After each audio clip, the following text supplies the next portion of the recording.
Coucou à tous, j'espère que vous allez bien au cœur de cet hiver interminable. Écoutez, ça fait un bout de temps que je devais vous réaliser cette vidéo et cette vidéo est vraiment importante. Je pense que ce sera enfin, c'est pas ce sera, c'est la vidéo la plus importante de cette chaîne. Ici, dans cette vidéo, je vais vous annoncer une grande nouvelle. Ça faisait longtemps qu'on était dessus, qu'on y travaillait dans l'ombre. Et puis, voilà, on avance comme on peut, petit à petit, pas après pas. Mais il est temps de vous dévoiler ce magnifique projet. Mais avant de vous dévoiler ce projet, j'aimerais vous expliquer le fond de de ce que je m'apprête à vous dire. Vraiment le mettre en contexte pour qu'il soit clairement compréhensible par tous. Ici, voilà, ça fait des années maintenant, et ça va continuer, vous inquiétez pas, hein, mais ça fait des années que j'accompagne des personnes au quotidien, tous les jours, que ce soit ici via les réseaux sociaux, via YouTube, cette chaîne qui quand même est une magnifique aventure collective, ou que ce soit en présentiel avec les formations, les suivis, etc. Ça fait des années et des années que j'entends toujours les mêmes questions qui se répètent. Et vous savez, je vais vous en citer certaines, peut-être que vous vous rencontrerez en fait dans certains questionnements qu'on se pose. Je pense que certains questionnements d'ailleurs sont assez universels, nous concernent tous et quelque part nous relient tous à notre part d'humanité, et c'est tout à fait normal en cheminant intérieurement de se poser ce genre de questions. Par exemple, c'est vrai que je vois tout le temps des personnes me dire mais comment on fait pour apprendre à vivre en conscience dans sa vie. J'ai compris théoriquement que la conscience, ça serait intéressant de la placer au centre de ma vie, mais comment je fais concrètement, Charlotte? J'ai une vie active, j'ai un boulot, j'ai un patron, j'ai des enfants, j'ai des contraintes, j'ai plein de choses, je cours dans mon quotidien, et comment je peux faire pour placer tout ça au centre de ma vie alors qu'il y a déjà tant à faire dans ma vie quotidienne? J'entends aussi des personnes qui me disent mais comment on peut faire pour passer de cette compréhension mentale? J'ai regardé toutes tes vidéos, j'ai lu plein de bouquins, ça fait des années que je fais tout ce cheminement de conscience, ça me parle. En fait, ça me parle, mais je bute sur quelque chose, c'est que je comprends, ça me parle, je souhaite du plus profond de mon cœur de le vivre pleinement, mais en fait, je n'arrive pas pleinement à l'incarner. Quand un événement se produit, que je suis face à une difficulté, force est de constater que je plonge dans mes vieux réflexes archaïques, que je commence à plus voir clair, que je m'agite, et que finalement je rebascule dans cette vieille version de moi-même que je n'aime pas tant et que je souhaiterais ici faire évoluer évidemment. Il y a également des personnes qui me disent mais comment apprendre à rester en paix au cœur de nos tempêtes intérieures? Dans la vie quotidienne, quand on vit des expériences qui sont parfois houleuses, qui ressemblent à des grandes vagues et qu'on boit ces tasses, et encore ces tasses, et encore ces tasses, comment faire pour apprendre à flotter? Comment faire pour être finalement resté à la surface et ne pas se laisser toujours emporter par la vague? J'ai également des personnes qui vont me dire mais comment on peut faire pour discerner une véritable réalisation intérieure, un véritable chemin de conscience et de présence à soi avec l'illusion du personnage, avec cette illusion si parfois difficile à discerner, parfois si sournoise et si subtile au quotidien qui nous emporte également, toute cette partie plus en lien avec ce qu'on va appeler l'ego spirituel ou la spiritualisation de la personnalité.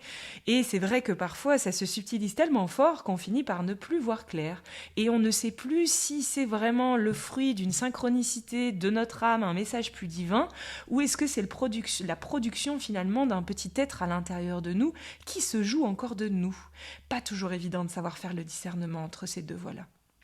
J'ai également des personnes qui vont me dire mais comment on fait, comment faire pour se libérer concrètement d'une problématique de vie, d'un traumatisme de l'enfance, d'une expérience douloureuse, d'une addiction, de toutes ces expériences où elles sont là en fait, elles ont eu lieu, elles font partie de ma vie, elles font partie de mon passé, je ne peux pas les retirer, j'en ai souffert, j'en souffre encore. Comment veux-tu imaginer, comment faire pour ne serait-ce qu'imaginer pouvoir se libérer de tout ça, alors que tout cela représente un tel poids pour moi dans mon passé qui se vit encore au présent dans ma vie quotidienne.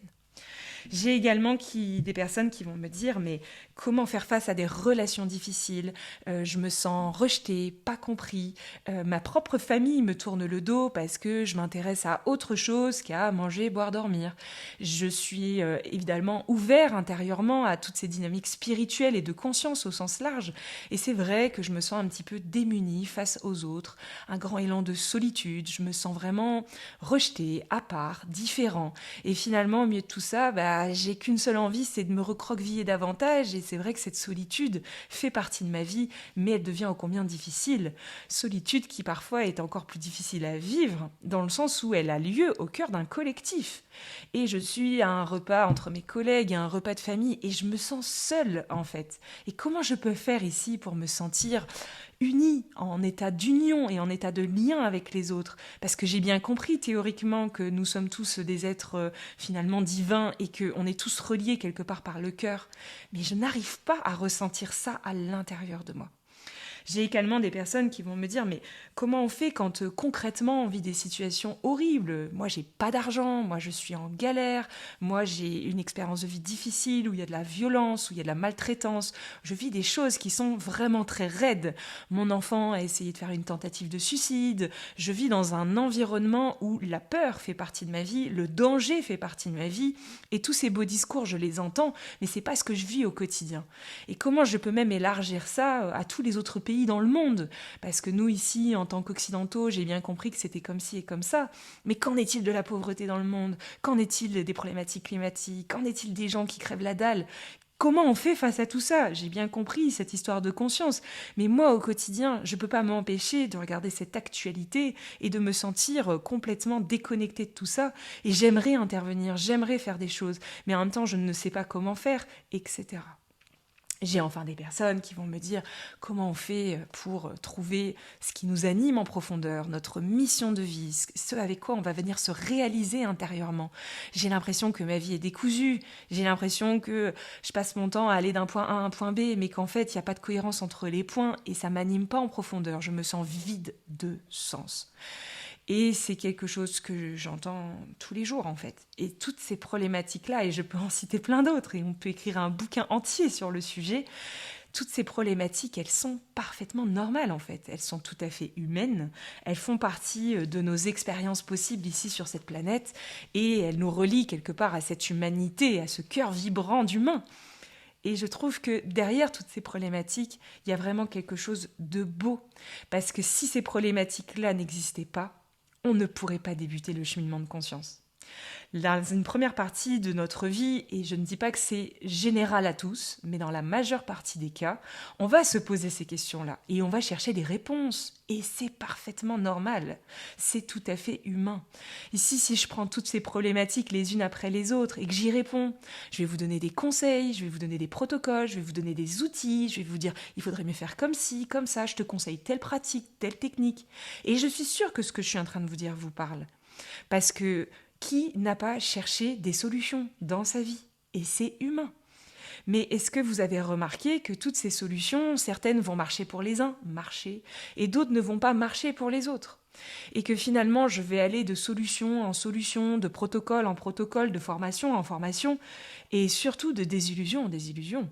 Parce qu'un temps, ça va fonctionner, puis ensuite, ça ne marchera plus. Puis ensuite, il faudra que je trouve autre chose. Et puis, je vais avoir l'impression que ma vie ressemble finalement à une enquête, au cœur de laquelle j'apprends successivement à collectionner des bouées. Une première bouée, une deuxième bouée, une troisième bouée. Puis au bout d'un moment, la vie se charge de faire éclater la bouée, je coule à nouveau, je reprends une autre bouée. Et cette enquête intérieure, qui est souvent une première étape dans la vie intérieure des humains, est une étape fabuleuse à vivre, intense à vivre, mais qui souvent arrive à une conclusion qui est difficile à entendre et qui est difficile à accepter et qui est difficile à reconnaître en son cœur. C'est que tous ces outils, tous ces protocoles, tout ce que j'ai essayé m'a enrichi. Évidemment que ça a été utile. Je ne serais pas la personne que je suis aujourd'hui si je ne m'étais pas enrichie de toutes ces expériences-là. Grâce à ce cheminement de recherche intérieure, j'ai rencontré des personnes extraordinaires. J'ai découvert des pratiques, j'ai ouvert mon esprit, j'ai ouvert mon cœur également. Mais force est de constater qu'aujourd'hui, si je regarde bien, eh bien, je me retrouve à nouveau face à ces comment faire. Et je suis toujours face à ces problématiques qui, certes, ont peut-être changé de forme, ont peut-être changé de goût, peut-être ne s'expriment plus exactement de la même manière. Mais force est de constater que je me confronte encore au quotidien à des souffrances, à des inconforts, à des difficultés. Et que là, j'en arrive à un stade de ma vie où je suis fatiguée de chercher.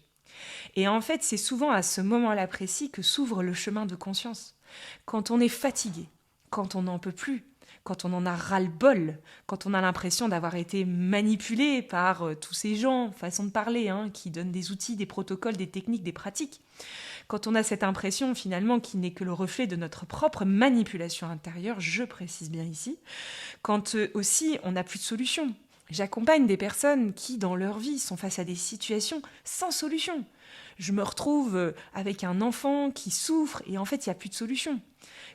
Qu'est-ce que je fais quand il n'y a plus d'outils, quand il n'y a plus de protocole, quand il n'y a plus de solution, quand je suis au bord du précipice et que je souffre en fait? Comment je fais pour alléger cette souffrance? Existe-t-il une voie qui permet de traverser cette épreuve, de traverser cette souffrance, peut-être avec un peu plus de recul? Est-ce que c'est possible ou est-ce que c'est pas possible? Eh bien souvent, l'expérience de vie joue son rôle parce qu'elle nous amène à cette enquête intérieure, elle nous amène à toutes ces découvertes et elle nous amène à ce point de rupture, à cette grande désillusion intérieure qui est souvent l'épisode le plus douloureux à vivre dans sa vie. Parce qu'on a un peu l'impression d'être passé à côté de sa vie ou d'avoir dépensé beaucoup de temps, parfois beaucoup d'énergie, mais aussi beaucoup d'argent en direction de cette enquête, en direction de ces solutions, en direction de tout ça. Et que finalement, le résultat escompté n'est pas à la hauteur de nos attentes. Ça fait grandir une forme de frustration, une forme de colère, une forme d'agitation qui finalement nous écarte encore plus de la résolution. Mais ce que je peux observer aussi, après ces 10 années à vos côtés, c'est que ce que ça autorise aussi, c'est un profond retournement intérieur. Quand il n'y a plus de solution, quand je finis enfin par taper sur la porte d'une voie qui est sans issue, je n'ai plus d'autre choix que de faire demi-tour. On appelle ça se retourner intérieurement, un retournement intérieur. C'est ce qu'on appelle ici un renversement de conscience ou un retournement de conscience. Et c'est bien sûr tout ce que je vous propose sur cette chaîne YouTube depuis le début. Ce renversement de conscience, c'est de se dire, mais attends, si tout ça ne m'a mené à rien, c'est peut-être qu'un autre paradigme est possible.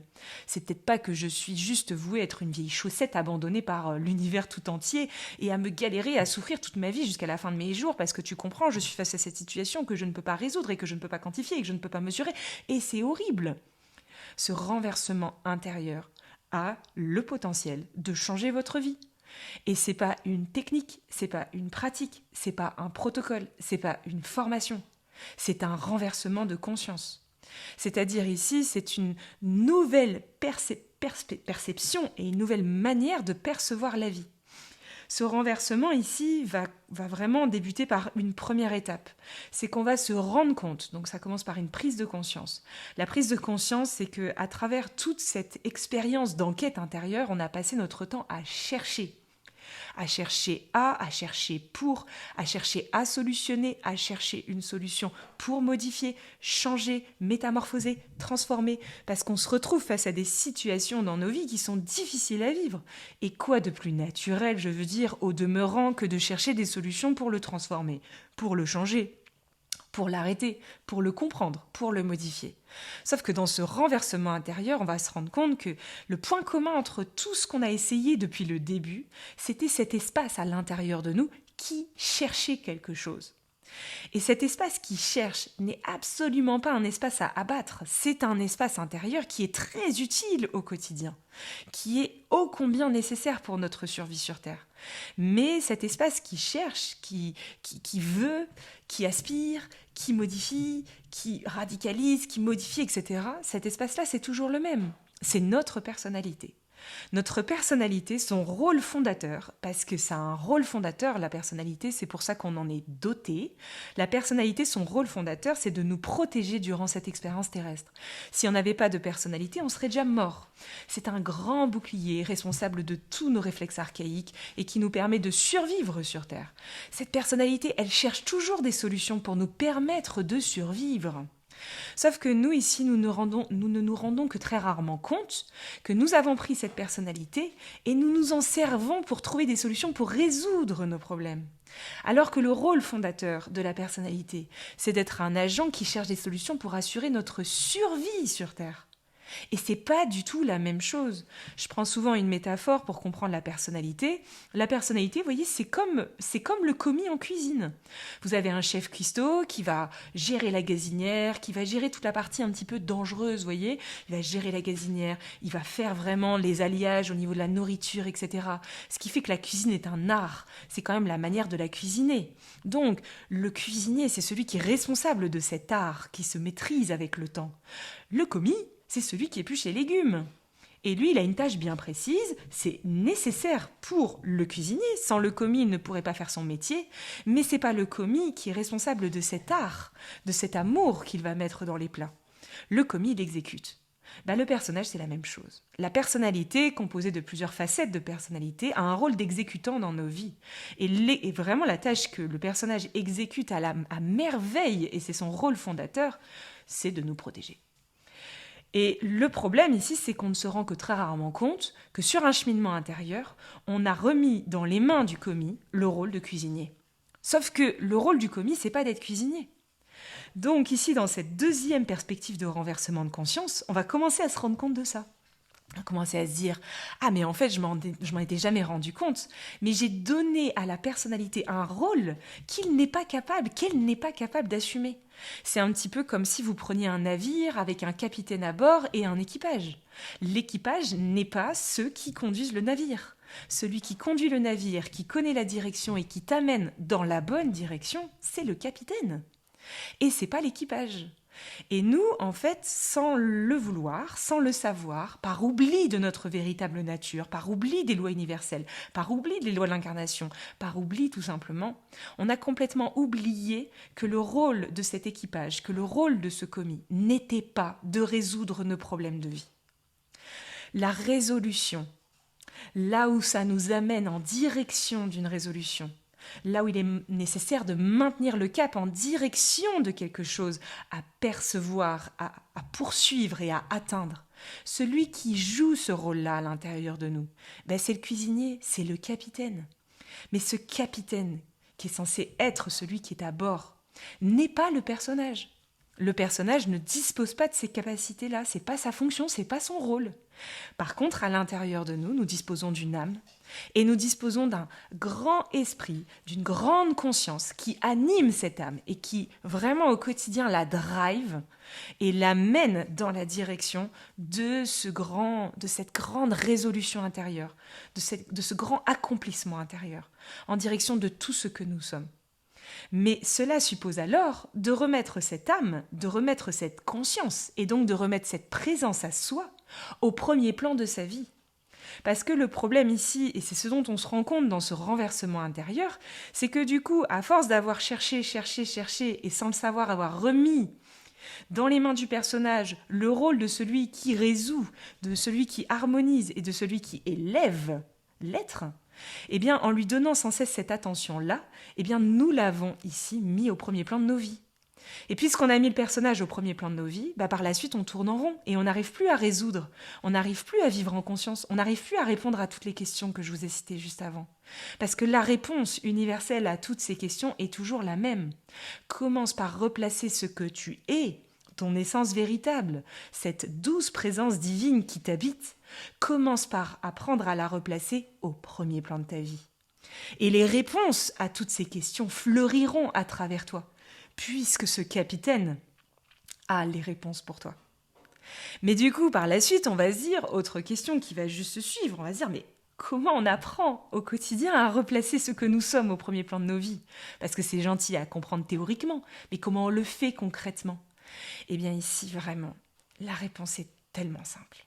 Mais vraiment, il suffit juste de regarder ça et d'écouter ça attentivement, ce que je vais vous dire. C'est simple. Regardez bien. Il suffit d'apprendre à cultiver ce que nous sommes au quotidien. Si on cultive une graine, elle grandit. Si elle grandit, elle prend de la place. Si elle prend de la place, elle prend le premier plan de notre vie. Le problème, c'est qu'on a passé notre temps à cultiver la personnalité. Et la personnalité est devenue un arbre immense à l'intérieur de nous qui a fini, vous savez, comme dans les forêts, à venir couvrir toutes les autres petites pousses qui essayent de monter et de percer à la surface. Cet arbre de personnalité est venu couvrir la totalité, si bien que ces êtres qui sont juste en dessous n'arrivent plus à percer. Mais regardez bien dans la nature, si on arrête de cultiver quelque chose, que se passe-t-il? Si vous prenez une plante, que vous lui donnez plus d'eau, que vous lui donnez plus de soleil, que vous lui donnez plus d'amour, que fait cette plante? Elle meurt. Eh bien, il en est de même pour nous. Mais regardons bien, cultiver, c'est donner de l'attention à. Donner de l'attention à, c'est donner de l'énergie à. Cultiver, c'est grandir. Grandir, quel est l'ingrédient qui permet à toute chose de grandir ici sur Terre? Eh bien, c'est l'énergie. Eh bien, vous savez quoi? Là où on porte notre attention et là où nous portons notre énergie. Ça veut dire quoi? Ça veut dire qu'au quotidien, si on apprend concrètement à porter notre attention en direction de ce que nous sommes et non pas en direction uniquement de notre personnalité, eh bien, c'est ce que nous sommes que nous cultivons. Et si c'est ce que nous sommes que nous cultivons, eh bien naturellement, cette personnalité va progressivement rapetisser, se replacer et se remettre au second rôle de nos vies, c'est-à-dire le rôle qui a toujours été le rôle de la personnalité. La personnalité n'est pas un tyran, n'est pas un truc à abattre, son rôle est ô combien prédominant, puisque la personnalité c'est le pont qui va être fait entre cette âme qui est dans l'esprit, qui est immatérielle, et cette matière. La personnalité c'est ce qui fait le pont avec la matière. Donc c'est ce qui permet de matérialiser les idées de l'esprit et vraiment tout ce qui est insufflé à l'échelle de notre âme, ça permet de le manifester dans la forme. Ô combien nécessaire, mais vous voyez bien, c'est le personnage qui exécute ce que l'âme lui demande et non pas le personnage qui, au premier plan de nos vies, fait ce qu'il veut avec tout le monde. Et ça change tout. Alors comment concrètement, au quotidien, on va apprendre à faire ça? Tout simplement en apprenant à porter notre attention en direction de ce qu'on est. Mais ce que nous sommes, c'est quoi concrètement? Parce qu'il y a plein de gens qui me disent, mais je comprends théoriquement, mais c'est quoi ce qu'on est? Et c'est où ce qu'on est? Parce que tu vois, moi Charlotte, j'ai l'impression que toute ma journée, je suis pas là. Toute la journée, je suis en boucle, en train de penser à ce que je dois faire, en train de me préoccuper de certaines choses, en train de planifier, organiser, et je suis pris dans une machine comme ça, et je ne sais pas en fait ce que je suis et où est-ce que c'est ce que je suis.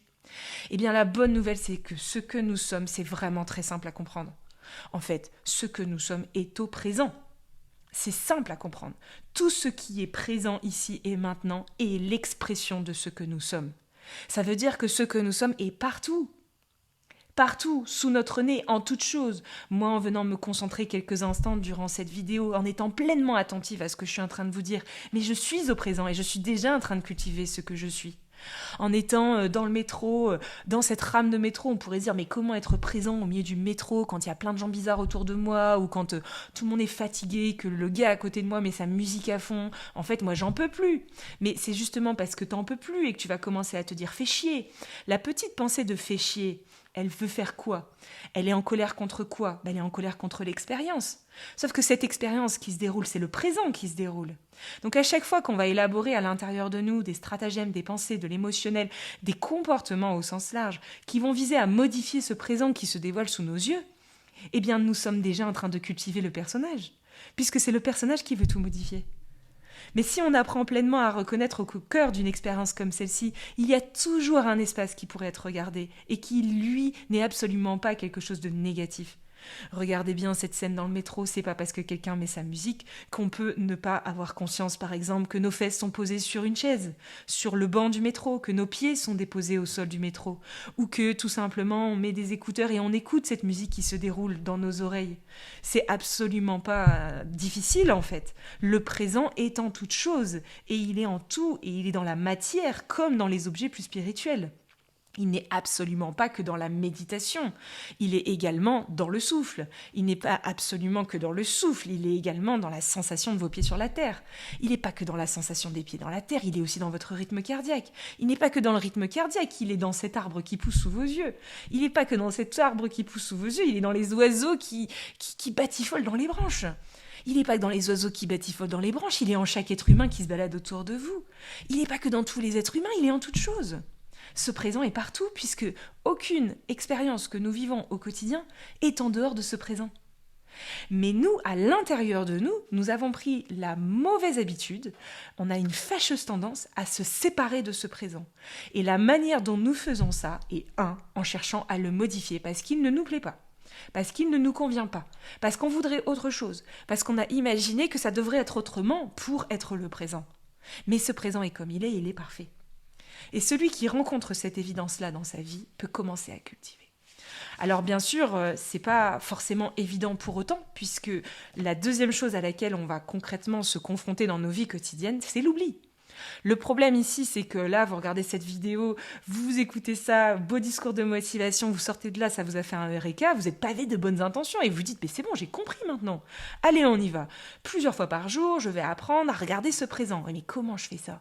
Et puis attends, là entre deux, il s'est passé ci dans ma vie, il s'est passé ça dans ma journée, mais en fait, j'ai complètement oublié de le faire. Alors est-ce qu'il faut que je me rappelle tout le temps qu'il faut que je le fasse? Auquel cas, ça va me faire mal à la tête. Ça va devenir contrôlant, ça va devenir un poids que je vais porter dans ma tête au quotidien. Ou est-ce qu'il n'existerait pas une solution qui me permette de me rappeler à faire cet exercice plusieurs fois par jour, pendant un petit temps, juste un petit peu? Plusieurs retours à soi au quotidien. Eh bien, c'est comme ça, sachez-le, il était temps que je vous l'annonce. C'est comme ça que l'idée, le projet d'une application mobile est né. Et cette application mobile est le projet que je souhaitais vous annoncer dans cette vidéo. Ça fait des années que je suis confrontée à ça et du coup, il y a eu un matin, je me suis réveillée avec cette idée en me disant « Mais enfin, s'il y a bien un objet que tout le monde ne quitte plus aujourd'hui dans sa vie quotidienne, c'est bien le téléphone. Et si ce téléphone pouvait servir de support, pouvait servir de réveil, de conscience. Un petit réveil qui sonne, et lorsqu'il sonne, c'est le moment de ramener l'attention en direction de ce présent. Et si ce réveil pouvait être le réveil qui induit cet instant? Et si ce réveil pouvait sonner plusieurs fois par jour? Ici, ce que je vous propose dans cette application mobile, c'est qu'il sonne 3 à 5 fois par jour. Et qu'à chaque fois qu'il sonne, ce soit le moment, l'appel tant attendu dans votre journée pour venir mettre en pratique cette attention pendant 3 à 5 minutes en direction de ce présent. Mais cette application mobile, c'est pas uniquement ça. Déjà, c'est une application mobile qui a été développée gratuitement, offerte à tous, qui a été développée par une association que j'ai moi-même créée il y a une année en arrière, qui est l'association Conscience pour tous. Cette association a pour mission de vraiment venir offrir, donner gratuitement pour le plus grand nombre toute une série de soutien pour faciliter le cheminement intérieur au quotidien qui est ô combien loin d'être facile à mettre en pratique, même s'il est simple à comprendre. La deuxième chose à comprendre, et ça va vous aider grâce à cette application, c'est que quand on apprend, ici on réapprend à donner de l'attention à ce qu'on est, il faut faire de la place pour l'accueillir à l'intérieur de soi. Il faut de l'espace pour pouvoir accueillir ce qu'on est. Mais cet espace n'est pas toujours disponible dans nos quotidiens, que l'on surcharge, que l'on remplit et que vraiment qu'ils finissent par être saturés. Donc cette application mobile vous donnera également un petit temps par jour qu'on appelle un temps de pause. Vous rappellera qu'il est nécessaire au moins une fois par jour de prendre ce temps de pause pour faciliter ici cette digestion de toutes ces informations que l'on accumule, créer cet espace intérieur pour pouvoir progressivement télécharger à l'intérieur de vous et graduellement et petit à petit cette douce présence à vous-même. Cette application mobile, c'est aussi plein d'autres choses. Vous recevrez des notifications avec des exercices pratico-pratiques pour vous apprendre à ramener l'attention au présent. Parce qu'au démarrage, c'est pas évident. On ne sait pas vraiment ce que ça veut dire. Et on a besoin de petits supports mémotechniques qui nous rappellent et qui nous rappellent et qui nous rappellent. Sur cette application, vous aurez également plein d'autres ressources sur lesquelles vous pourrez ramener votre attention. De l'inspiration au quotidien, des gens merveilleux qui font des choses fabuleuses, des projets coup de cœur, des enseignements, des transmissions, tellement d'informations et aussi des ressources concrètes. Vous pouvez, via cette application, prendre des rendez-vous pour faire ce qu'on appelle des entretiens solidaires, des éclairages de conscience. On a une équipe de bénévoles ici à nos côtés qui a à cœur de pouvoir ici tout simplement vous écouter et ouvrir un espace d'écoute, d'accueil et de conscience pour vous aider sur votre propre cheminement. Ces entretiens sont gratuits, disponibles pour tous. Et tout cela figure dans l'application. Voilà ce que je voulais vous annoncer. Je suis évidemment en joie de vous annoncer tout ça. Et surtout, n'hésitez pas à nous soutenir. Donc, l'association ne vit que grâce à vos adhésions et à vos dons. Cette association est 100% non lucrative, donc il n'y a aucune activité commerciale avec cette association. Et du coup, on ne vit qu'à travers vos adhésions et vos dons. Donc ici, sous la vidéo, vous retrouverez le site internet de l'application mobile, tous les liens pour la télécharger sur vos téléphones. Elle est disponible sous Android, sous iPhone. Et vous retrouverez également les liens pour participer à cette aventure et nous soutenir. Partagez cette vidéo, surtout, n'hésitez pas. Partagez, partagez, partagez encore. Je vous remercie de tout cœur pour cette aventure. Vous êtes la source de cette inspiration. Et en cela, je suis éternellement reconnaissante. Je vous aime bien fort et je vous dis à très vite pour une prochaine vidéo.